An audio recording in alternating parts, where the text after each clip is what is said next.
Hey, how you doing, guys? Got some interesting news from Atomos and Nikon. They actually partnered together to be able the Atomos to record from their Nikon Z6 and Z7 series cameras to record in ProRes Raw, and that actually brings out some important things for consumers. Um, there are cameras out there that can record RAW. Blackmagic comes to mind, and some other cameras as well. But usually we don't see it in photography, DSLR type cameras, or maybe in mirrorless cameras.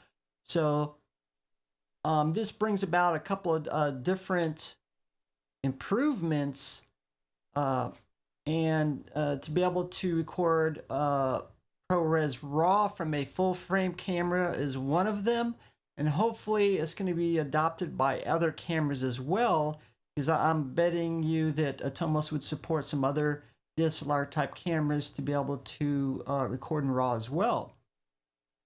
And this kind of wonders, how did they do this? And because is the camera going to be processor going to be able to handle it as well, and or the Atomos processor as well? And it turns out that how they do it is it's not dependent so much on the processor, but the bandwidth or the recording speed is the most important of all. And of course, we do realize that it doesn't use much processor speed on something that has a higher data rate than something if it had to use a high compression scheme such as H.264 or H.265. But usually if you have something with a high data rate, you have to use less processor speed, so it's more dependent on the bandwidth.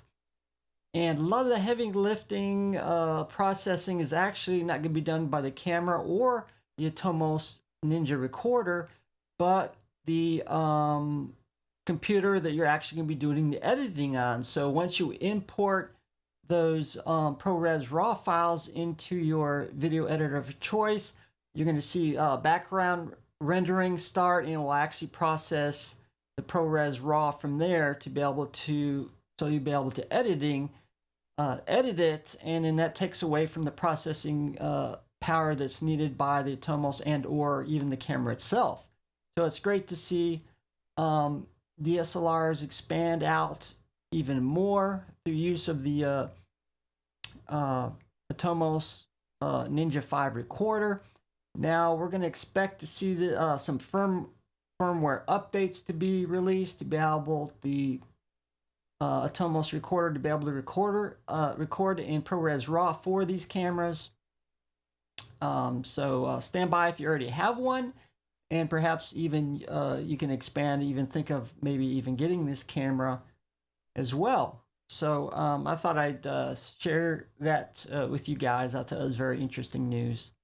As always, thanks for watching, and see you guys later.